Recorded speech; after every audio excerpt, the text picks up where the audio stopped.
Welcome in to News and Views with Tom Lamprecht. The stories you've heard and the ones you need to hear. My heart goes out to the Tyree Nichols family. Difficult to watch that evil that we saw. I hate the fact that it was 5 black men that actually did this to another black man. President Biden promised to end Title 42. He is now expanding restrictions on asylum seekers. Classified documents. This was a cover-up. Your life, your values, your voice. This is News and Views with Tom Lamprecht on Talk 96.3 and 103.7. Welcome in. We will get to as much of all that Bumper had to say as we possibly can. We also have a special guest coming up, Senator Phil Gramm, who we were going to have on last week. That got bumped back to this week. We'll be talking to him about his new book, The Myth of American Inequality. Vice President Kamala Harris joined North Carolina leaders to talk about small business in Raleigh at a roundtable. So it was Kamala Harris, never had a full-time job in her life, never had to sign the front side of a paycheck. Wally Nickel, who's got his law degree, lifelong politician. Deborah Ross has a law degree, lifelong politician. Valerie Foushee, lifelong politician. They all came down together on Air Force Two. Was met by Roy Cooper, who's never had a real job in his life, never signed the front of a paycheck, never had a business, never ran a business. None of these people ever ran business, and they come and they have a round table talking about business to Hispanics. Listen, you know what? I hand it to the Hispanic community. They are a hard-working community, and they could run circles. Maybe the round table was them telling these politicians how to run a business.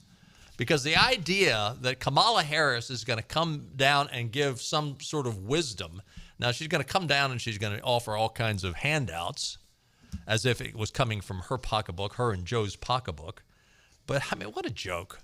What an absolute joke and a waste of time. By the way, a friend of mine, his daughter was flying out of RDU at around noon today. And, of course, all the flights were delayed while they had to sit around and wait for Kamala Harris's plane to land and, give it the VIP treatment. You know, this is, the second trip she's made to North Carolina in 6 months or so? Yeah, less than 6 months. Mm-hmm. I mean, she was down here a month or so ago, wasn't she? Oh, okay. Yeah, it just goes to show you how important North Carolina is, which, the last few elections, basically, Roy Cooper is about the only thing that wins any Democrat statewide election. So he and Josh. Yeah, Josh Stein, yeah. So did you see the end of the Cincinnati Bengals game? I know we're not a sports show, but, boy, I tell you what, Joseph Osai, who plays for the Bengals. I guess he's a linebacker maybe for the Bengals. Yeah. Mm-hmm. And end of the game, less than 30 seconds left in the game, the Patrick Mahomes, the quarterback for the Chiefs, tries to advance the ball. The goal was to get it close enough. It was a tie ball game, 2020. And the goal was to get the ball close enough so that they could get a field goal. He got it down to about the 45-yard line of the Bengals. And this guy, Joseph Osai, comes and he clearly was out of bounds. And this guy just knocks the heck out of him right into the bench, literally the bench of the Chiefs. Was it the Chiefs side or the Bengals side? I can't remember. But anyway. I think Chiefs. I think it's the Bengals side. If you're watching the game, you immediately knew that this is going to be a unnecessary roughness call, which it was, which advanced the ball 15 yards, which the kicker for the Chiefs came in, Harrison Butker, and kicked a 45-yard field goal, and the rest is history. Yeah, I mean, more than likely it would have gone into overtime because, not saying that he couldn't hit a 62 or 3-yard field goal. Highly unlikely. I mean, it's happened, but it's pretty unlikely. Well, and he had a great kick. Yeah, particularly in the conditions. But if it was from 15 yards further, it wouldn't have made it. Well, you have a few places starting to tighten up a little bit tighter when it's that far away, if you know what I mean. Well, yeah. And apparently it was cold. But, it was clearly the right call. I don't think he hit him all that much. I think it was a little bit of showboating. But it was clearly the right call. He was out of bounds. But you knew immediately they're going to call it. But I don't judge him. I mean, it's easy. I mean, sitting in a leather chair watching it, or from a booth saying, "Oh my gosh, right. what a crazy!" You're running full speed and your adrenaline is up and everything else. But I mean, the refs this year have called roughing the passer calls for just legitimate passer. Everyday roughing the passer. You said roughing the pastor. That's actually what they're doing in Washington, D.C. Played great all day and can't make that decision. Yeah, guys, on this play, well, there it is. Clearly see that Patrick watching Mahomes has online. both feet It was clearly a foul. Clearly a foul. This is a late hit out of bounds on the play.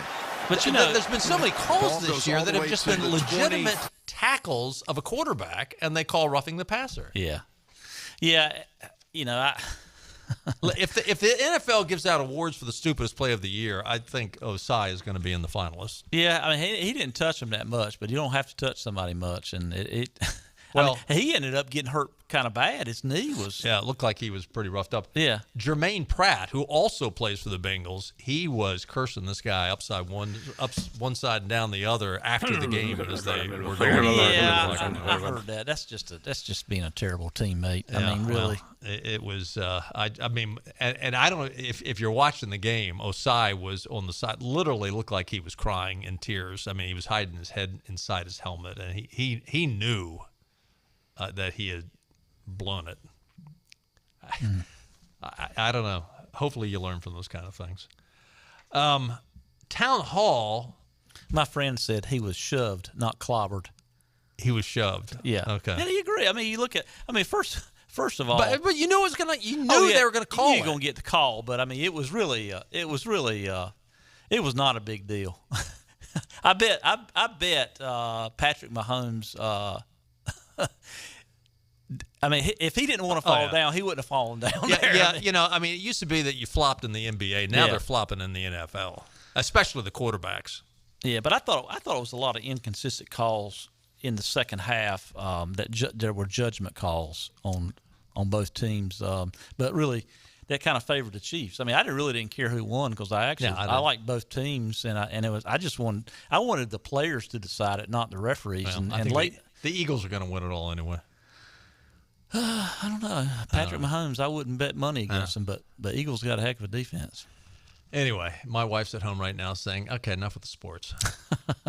Tyree Nichols, the guy that was killed by the 5 black police officers in Memphis, and we were talking about before we went on there, that whole thing is, first of all, it makes the officer that supposedly, is in prison right now because of George Floyd's death, it makes that look pretty tame. I mean, these 5 officers beat the snot out of Tyree Nichols.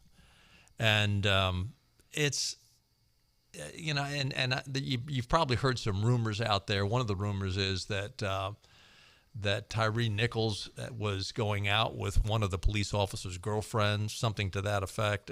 Now, I have no empirical evidence of that. That's just sort of a rumor that's floating around.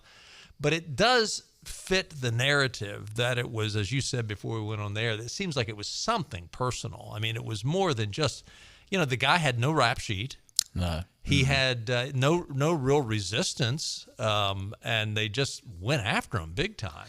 Yeah, and I keep hearing people talk about, look, our officers got to have more training. That there's absolutely no training is going to stop what they did. Those guys there committed assault. Oh yeah. Ultimately, I guess he'll be charged for murder, but ultimately he died, and I guess it will be murder at some point. But there's absolutely no situation where they should have got to that level. And I think I said that to my wife a few days ago, and I said, this has got to be a case that those guys, somebody had a connection. It was just all too personal.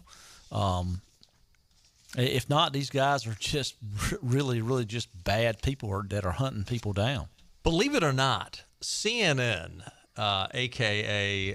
Van Jones, came out and literally said, despite the fact that these were black officers, or as he said, these were people of color, that they were involved in it, this is still a case of white racism.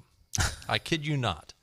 Quote, how do we explain Nichols' horrific killing allegedly at the hands of officers who look like him?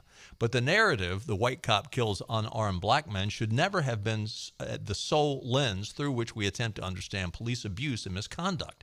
It's time to move to a more nuanced discussion of the way police violence endangers black lives. One of the sad facts about anti-black racism is that black people ourselves are not immune from its harmful effects. So now, according to people like Van Jones, if a black person does something wrong, it's the white person's fault. Listen, bottom line is another case of victimhood. Well, humanity is sinful and wrong and corrupt. And when it really gets corrupt, we see things like this happen. But for Van Jones to come out and try to, I mean, quite frankly, he's shooting his own narrative in the foot. Well, Van Jones, his playbook, his advantage to have his show on CNN. I mean, the only reason he has a job is because he's a black man that spews hate for white people. Plain and simple. He's a sophisticated Al Sharpton. Yeah, he's just a race. He's Al Sharpton with a college education. He's a race hustler, a whole lot better looking, and a whole lot more articulate than Al Sharpton. The fact of the matter is, and what I'm getting ready to say here might be controversial, so it's not necessarily your opinion or the opinion of the station, but the FBI statistics are obvious and alarming. That there's more white and Hispanic people killed at the hands of policemen than black people. Anybody want to question me? Go look it up. Yeah. I mean, that's a fact. In America, black males between the ages of 18 and 35 commit an unbelievable majority of the crimes in America. So for Van Jones or Al Sharpton or anyone else to say it's a system of white racism or anything like that, the fact of the matter is that they're getting pulled over more because they're committing crimes as a group, and that's just a fact. That's not my opinion. Go look at the FBI statistics, and even then, you're still having more Hispanic and whites getting killed at the hands of cops. Now, this here to me, I think it will ultimately show out. This doesn't have anything to do with law enforcement. No, these guys right here are just terrible human beings. Yeah. And even today, one of the shows I caught the tail end of one of the shows on the radio, one of the liberal progressive shows, were claiming that there's no way these 5 black officers would have done this to a white man. I mean, you have got to be kidding me. By the way, CNN is sucking mud overall anyway. Nobody's listening to the Van Jones. I mean, this is really unbelievable. The latest ratings are the worst ratings they've had in 9 years. Just 444,000 viewers in prime time, 93,000 of the all-important 25 to 54 demographic, 417 viewers, and 880,000 a demo for total day. Total day viewers. They are sucking mud, literally. Hey, we're going to take a time out. We're going to take a couple breaks early because we've got Phil Gramm coming up. Stay with us. More news and views right around the corner.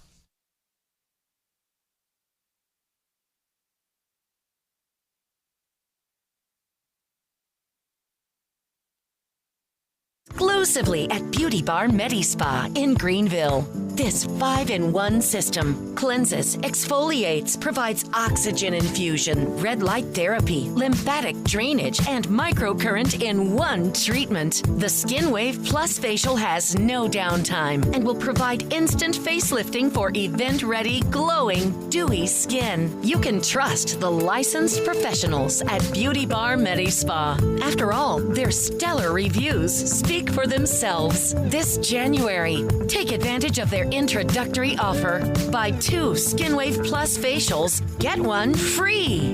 BeautyBarMedispa.com. Greenville. Call today. 252-752-1406. Think you need a new roof? Think again. RoofMax, a quick, natural, and affordable alternative to an expensive roof replacement. RoofMax's scientifically formulated USDA-certified soy-based treatment restores your shingles flexibility and includes a roof tune-up with a 5-year guarantee, ensuring maximum protection at an affordable price. Don't replace, rejuvenate with RoofMax. Call today at 252-999-0422. That's 252-999-0422 or online at getroofmax.com. I studied Spanish in college and never got fluent. But then I tried Babbel. Want the most effective way to learn another language? In just 15 minutes a day, Babbel's bite-sized lessons will have you learning another language in as little as 3 weeks. Babbel is all conversation-based, so it gets you speaking quickly about things you actually talk about in the real world. You'll really see a difference in how you can speak and how conversational you can be in just a few weeks. Babbel isn't just lessons. You can listen to podcasts, play games, watch videos. You can even take live online classes with a language teacher. There are so many ways to learn with Babbel. The lessons online and in the app make it easy to learn from pretty much anywhere. University studies have shown that using Babbel for 15 hours is equivalent to a semester of college Spanish. If you want to learn a new language, there's no better way than Babbel. Go to Babbel.com to try for free. That's Babbel.com. Babbel.com. Did you know VA provides life insurance to over 5 million veterans, service members, and military families? VA serves a unique population of veterans with service-connected disabilities and transitioning service members. Convenient online services allow you to apply for insurance and manage your policy. Insure the ones you love. Protect those who matter most with VA life insurance. Visit va.gov/life-insurance for more information. This is your Drive at 5 and ENC with Tom Lamprecht. Welcome back to News and Views on Talk 96.3 and 103.7. Welcome back in. A quick look at your weather forecast. Partly cloudy skies this evening, becoming overcast overnight. A low of 46. Tomorrow, cloudy, occasional showers in the afternoon, a high of 61. Tomorrow night, rain showers becoming steady as the night goes on, a low of 42. Wednesday, more rain, a high of 44. Cloudy Wednesday night with a low of 36. And looking ahead to the weekend, it cools down considerably. Saturday's high. The high is 39. So cool. We'll see. And I've seen some forecasts that are calling for some icy precip of some sort towards the weekend. Are there any national holidays? Are there any national holidays? It is Yodel for Your Neighbor's Day.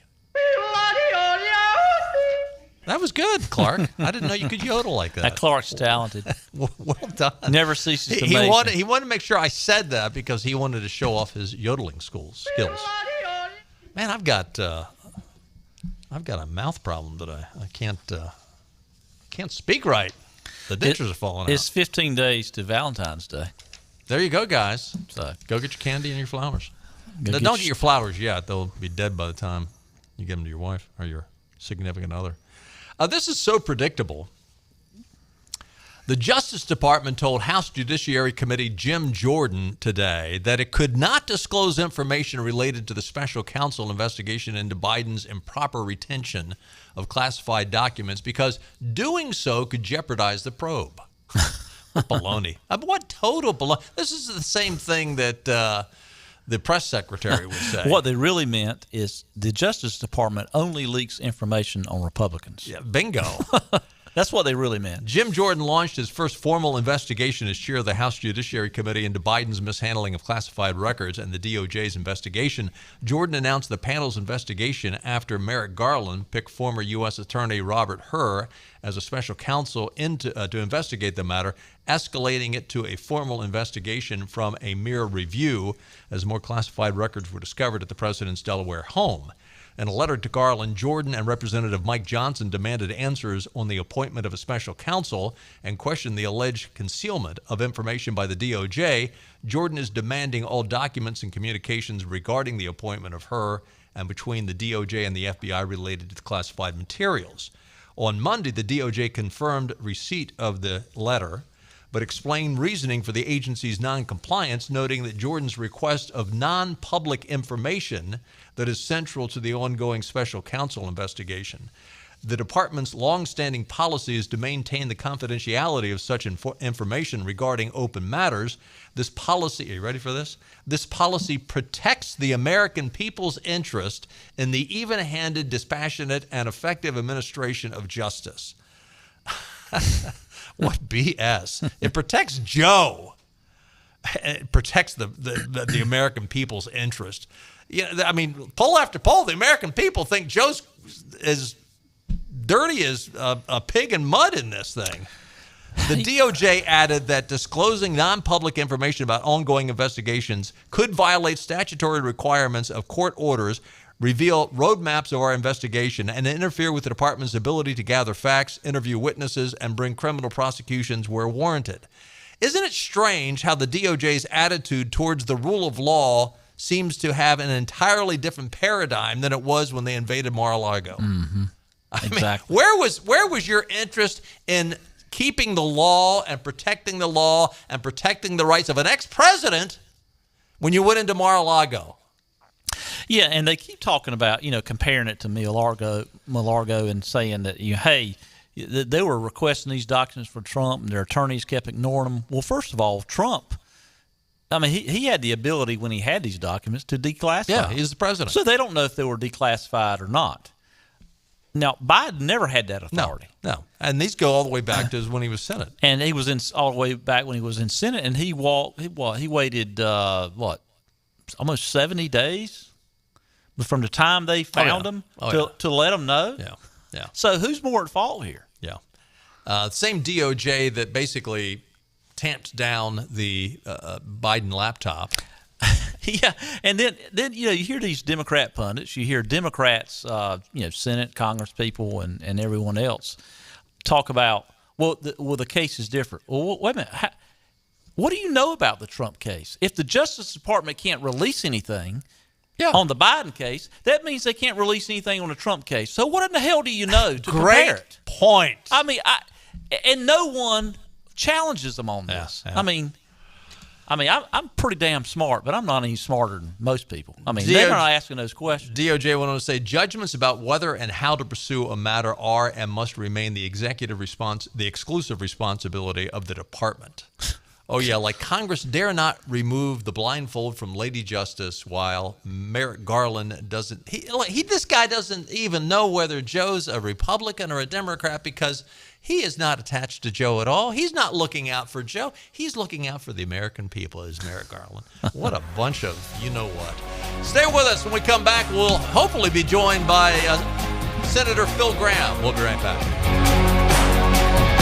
Everybody's talking about regenerative medicine now because people who have joint pain are Inventory getting... is arriving daily. Reserve yours before it's gone. Shop 150 new, certified, and pre-owned vehicles. Drive any new Toyota with 0 down and 0 payments for 90 days. Rush to Greenville Toyota. Acre Station Meat Farm, along with Lane Angus Beef, bring you Farm to Fork Beef. Stock your freezers now with affordable beef boxes, just in time for the grilling season. Farm to Fork Beef brings quality local beef to your family. From your traditional butcher shop, Acre Station Meat Farm. Come on down to Acre Station Meat Farm and find out why we're #1 in fresh cuts and friendly service. Acre Station Meat Farm, Highway 32 North, Pinetown. This is about you, your family, and the health of all who live in Eastern North Carolina. This is about the transformation of a health system into something more powerful and more human. About creating new ways to treat disease and keep you well. This is about ECU Health, which is to say, it's really all about you. ECU Health. Minds, hearts, purpose. Are you ready for a digital hair color revolution? The Color Master Factory by Chi and LG. A masterpiece of innovation, unlimited color formulations, limitless possibilities, long-lasting color. Chi.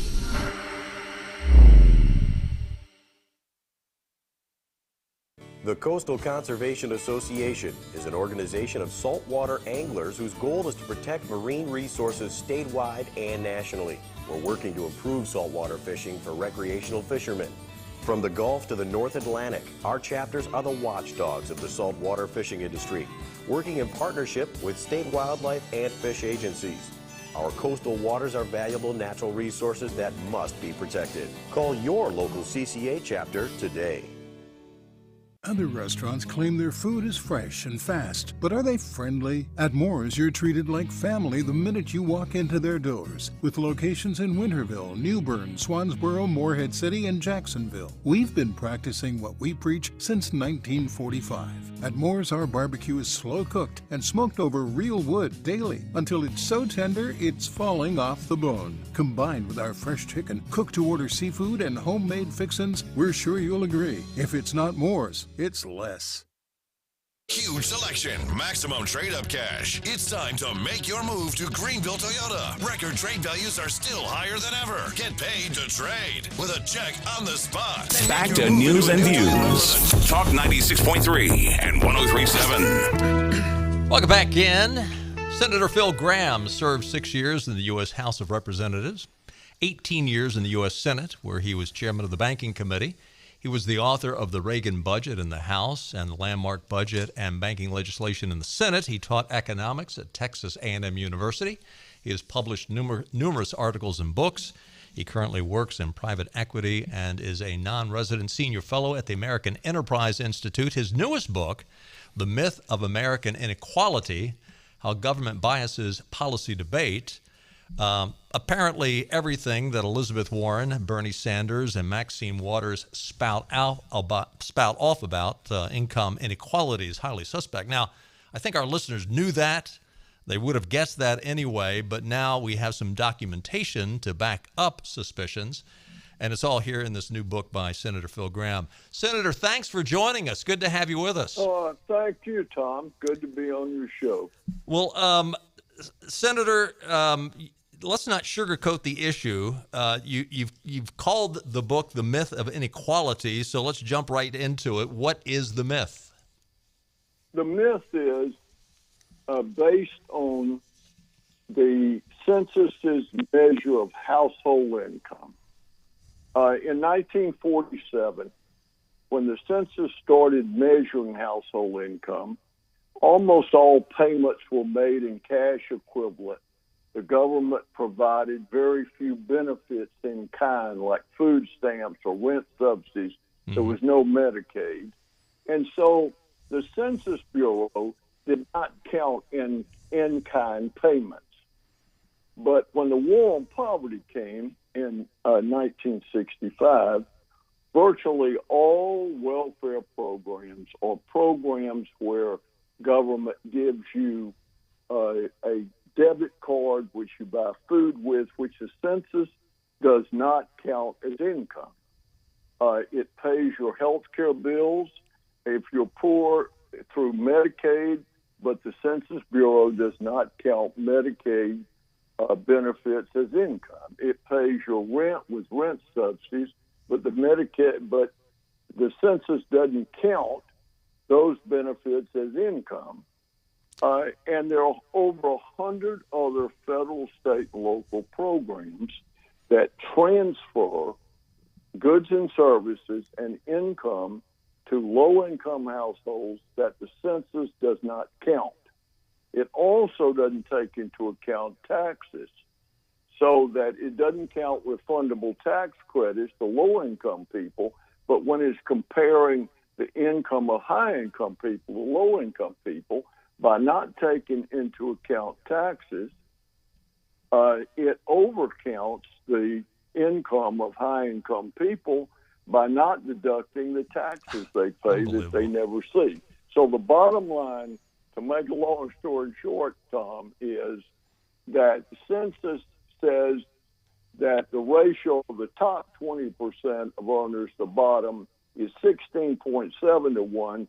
We show that when you count all transfer payments as income to people, it gets the payment, and all taxes as income lost to people, it pay it. The ratio is not 16.7 to 1, but 4 to 1. Now, you can say that's too much, but it's a different debate than 16.7 to 1. We also show the poverty rate is between 2 and 3%, not 12%. And I think the big blockbuster is that despite the fact that, for example, you mentioned Senator Warren and Senator Sanders. Senator Sanders says the growth in income inequality is obscene and unsustainable. We show that if you count all transfer payments as income and take into account taxes, income inequality is actually slightly lower today than it was 70 years ago. Wow. Yeah, it's pretty amazing. Well, and that goes against, the narrative that comes out of D.C. So two questions come to mind.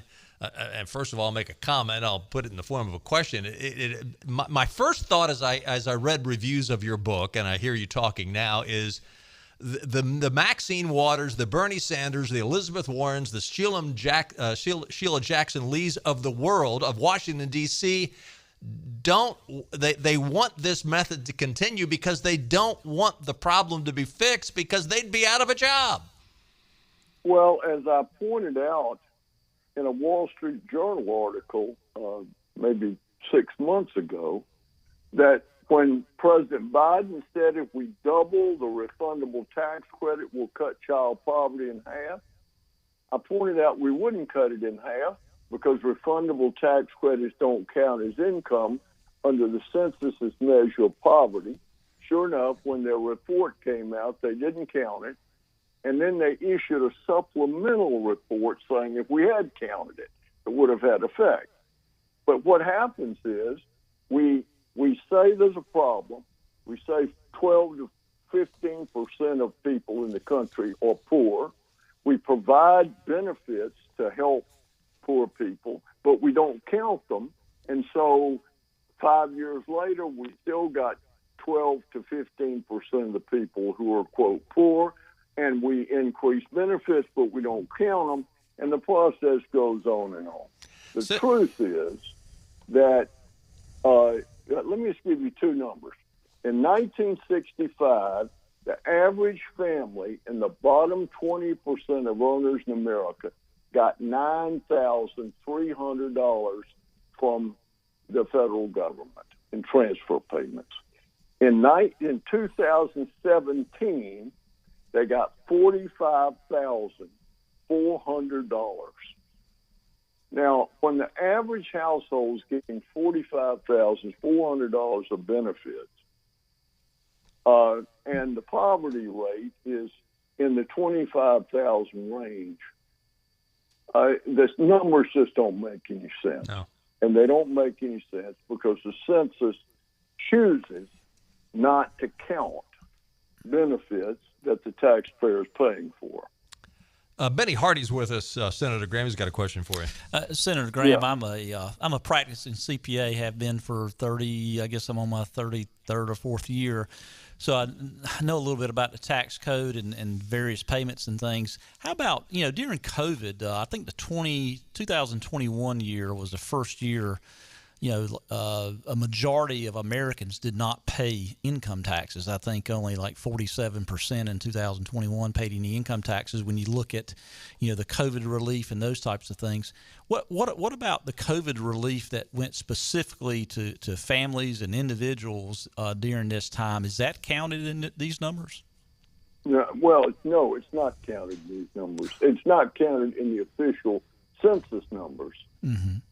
Where there were cash payments that was counted, but there were virtually no cash payments. And you can say when they got the refundable tax credit, which was a huge payment, because it was a refundable tax credit, the census doesn't count taxes, they didn't count it. Wow. Mm. So the census is undercounting the income of low-income Americans by about 2/3.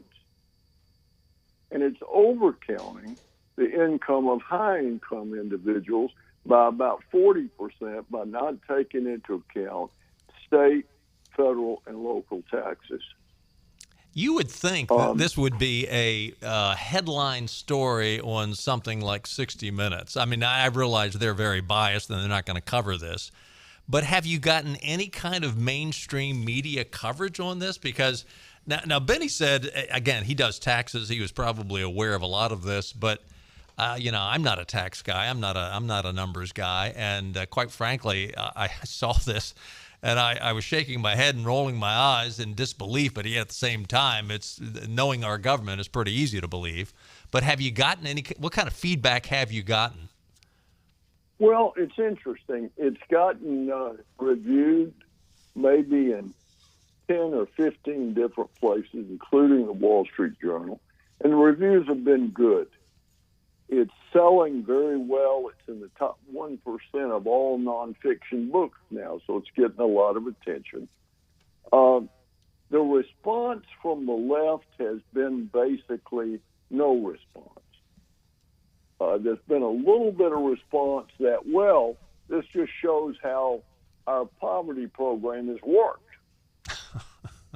because it's worked better than even we claim. Well, it's worked in the sense that we've eliminated want. That's clear. But listen to this number.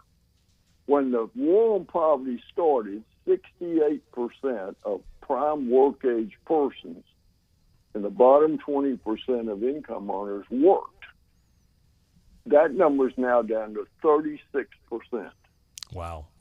Basically so what half. we've done is substituted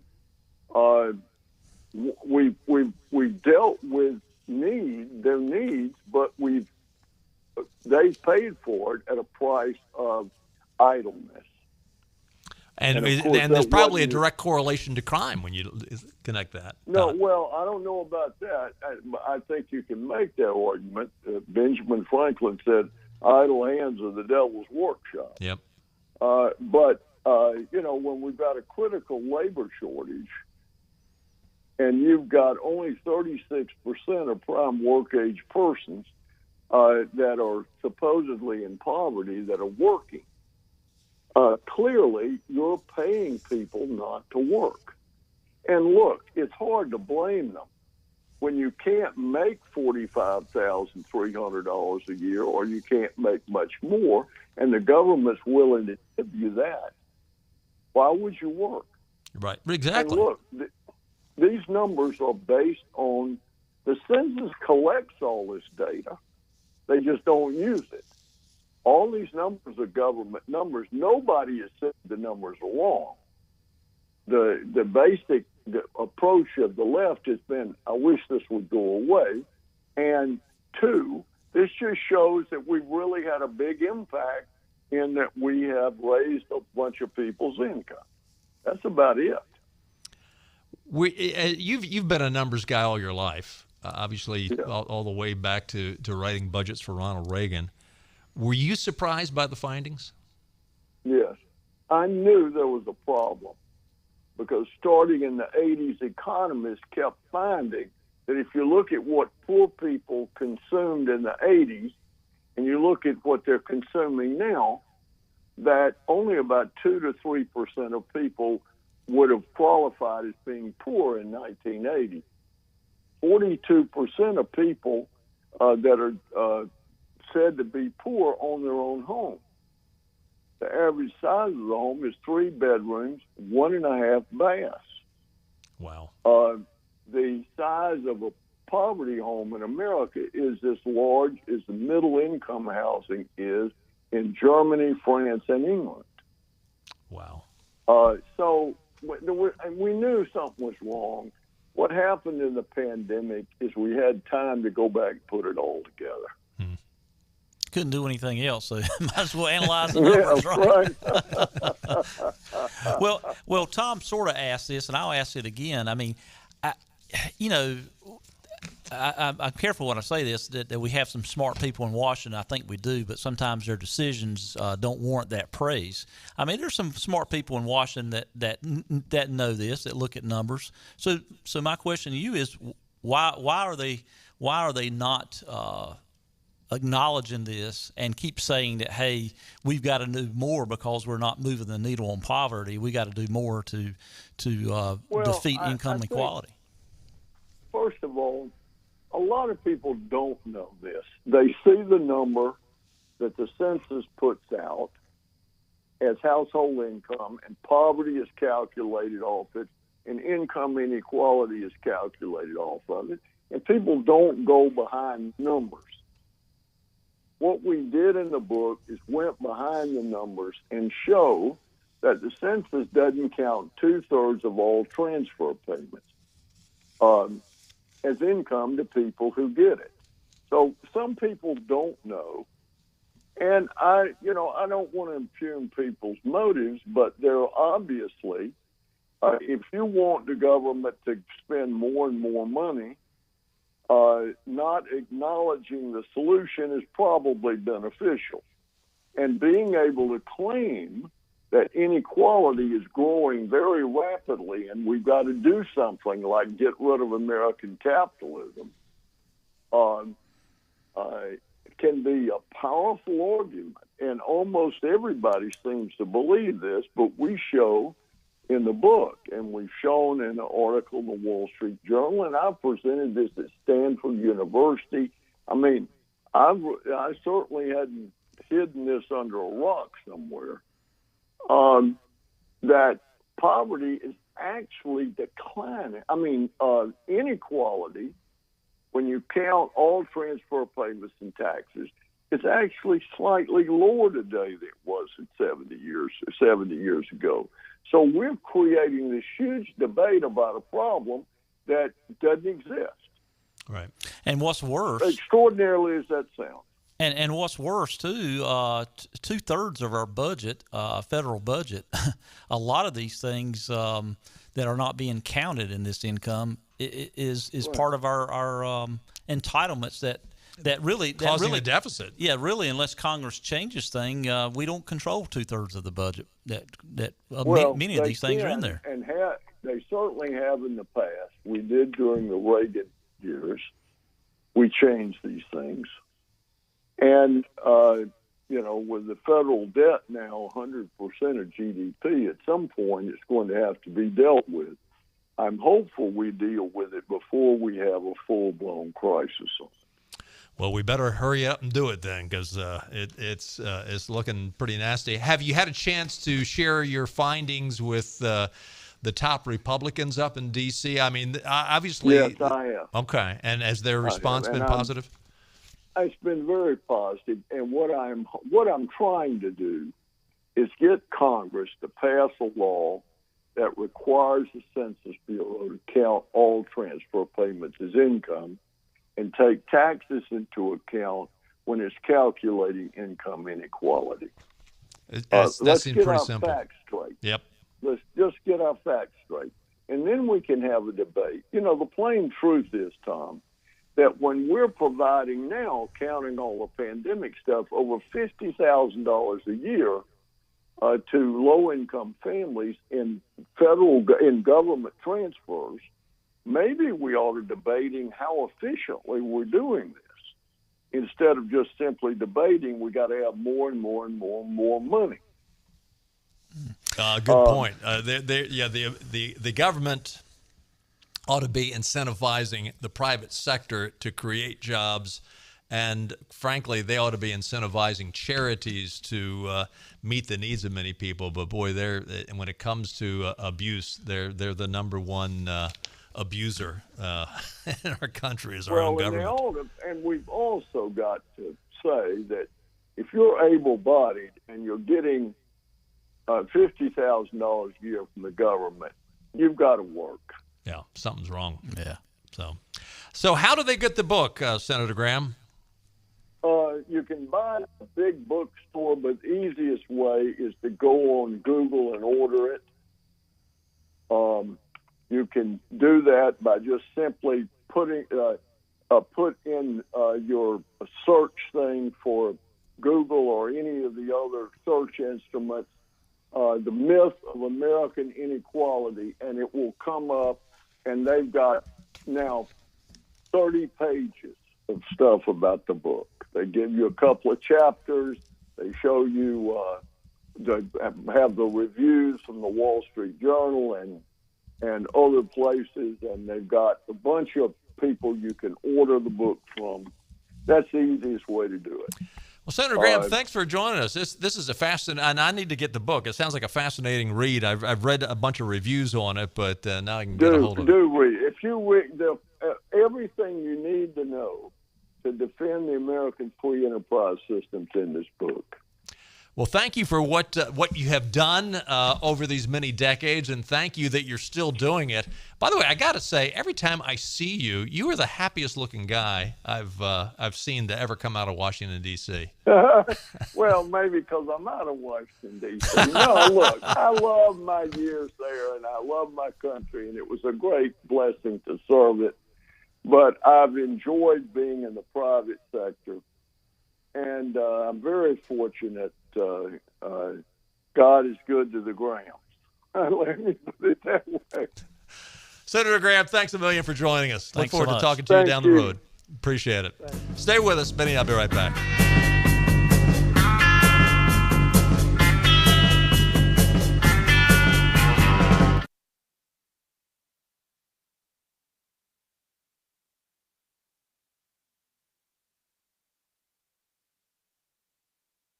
We have the all-new Cadillac Lyric coming at 1st of 2024, and we've just seen the first reservation for the new Sierra EV. People are interested in electric vehicles. How can they get up with you? They can visit us at brownandwood.net or 329 Southwest Greenville Boulevard. Brown and Wood, 4 brands, 3 generations, 2 rooftops, and 1 goal: to make sure you leave a happy customer. Thank you for being a friend. Advanced Moving and Storage is 30 years old now in Pitt County, and we're excited about it. The Loose Goose is part of Advanced Moving. We buy, sell, we do all kinds of things that are involved in moving, no matter if you're coming locally or going across the country. Aaron, what's one of the things that people experience that's a problem sometime for them? When going into a home and you see that there's a lot of packing to do, some people do not realize that what I would say is that they have like the Cracker Barrel look going on, with just a lot of stuff to get packed up and everything, and it's a little overwhelming for people, and we can help deal with that. How about the Loose Goose? Y'all buy stuff? You sell stuff? Yes, ma'am, we sure do. Anything that you need to get rid of, we have an option for you. It sounds to me like Advanced Moving and Storage is who people need to call to get from one place to the other. We'll take care of them. Our address is 241 Four Lines Road in Winterville, North Carolina, right down the road from Harbor Freight and Harley-Davidson. 252-321-3200. Call today for your free estimate. Hey folks, this is ECU quarterback Holt Nailers. On the field, my job is to move the sticks. In Eastern North Carolina, nobody moves the sticks better than Specialty FDR. Specialty FDR is your local fencing, decking, and roofing company. They install vinyl, aluminum, wood, chain link, anything you want, Specialty FDR can get it for you. They also build decks, and you'll get a free, no-obligation estimate. Call the guys who get the job done. Specialty FDR, 252-227-4685. That's 227-4685. Other restaurants claim their food is fresh and fast, but are they friendly? At Moore's, you're treated like family the minute you walk into their doors. With locations in Winterville, New Bern, Swansboro, Morehead City, and Jacksonville, we've been practicing what we preach since 1945. At Moore's, our barbecue is slow cooked and smoked over real wood daily until it's so tender it's falling off the bone. Combined with our fresh chicken, cooked to order seafood, and homemade fixins, we're sure you'll agree. If it's not Moore's, it's less. Put a frog in boiling water and it'll jump right out. But put a frog in cool water and slowly heat it up, that frog will boil. As veterans, we tell ourselves the lie that we can handle anything. We let the water boil. You are not a frog. If you or a veteran you know needs support, don't wait. Reach out. Find resources at va.gov/reach. That's va.gov/reach. Brought to you by the United States Department of Veterans Affairs and the Ad Council. Back to News and Views. Talk 96.3 and 103.7. Our thanks again to Phil Gramm, 82 years old, writing books and sharp as ever. I hope I'm that sharp when I turn 82. It's not that far down the road. But well, I definitely think you need to, some of the people that have I shouldn't say old, that are experienced or seasoned, the more you stay engaged and challenge yourself, challenge your mind. Don't let your brain go lazy. Yeah, always learn something new. I mean, it goes for any age as far as I'm concerned. So tomorrow we're supposed to have special guest with us. David Walker. Former Comptroller General of the United States. We've had him on, a couple times? Yeah. Sadie and I interviewed him live when he was down years ago. He was at a special event for Walter Jones Jr. Over at one of the country clubs. Mm-hmm. And then Thursday, we're supposed to have Board of Trustees, UNC Board of Trustees Chair David Bolick. Right. He'll be on. In fact, there's an article out. There's an article out over the weekend in Fox. The Wall Street Journal had a op-ed on this. The College Fix had an article on this. University of North Carolina, Chapel Hill will work to develop a school of civic life and leadership to teach students in an age of council culture and censorship how to develop the knowledge and skills needed to advance and support a healthy democracy. So this is initially being set up as, okay, the woke has their side of the issue. We're now going to give everybody else the chance to express their views and their thoughts. Well, historically, universities had been an area of freedom of ideas and diverse thoughts. So we need to get back to it. Yeah, it'll be an interesting interview. Got a good set of interviews this week. We'll be back tomorrow at 5 o'clock. We'll see you then. Bye-bye, everybody. All right. Having crooked teeth can affect the health of your mouth and can even cause you to be self-conscious about your smile.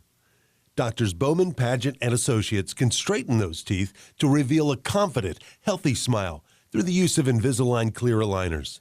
It's never too late to improve your smile. Call or come by or go online to BowmanPaget.com. Bowman, Paget, and Associates is your Gold Plus Invisalign provider. BowmanPaget.com. I've told you about my lower back pain and how kneeling in church on Sunday was becoming nearly unbearable. Sebastian Gorka here. I've also told you about how Relief Factor has helped almost eliminate my pain. Now, let me tell you what Robert in California says about his experience with Relief Factor. Robert writes, I didn't think Relief Factor was working until I ran out mid-month. After about 3 days, the pain was back to where it started. It was a great test for me to see how much Relief Factor really works. 3 weeks from now, you could be doing the things you enjoy doing and living the life you love. Your first step to becoming pain-free from aches and pains from daily living could be just to order the 3-week quick start for only $19.95. After trying Relief Factor, over 500,000 people have gone on to order more.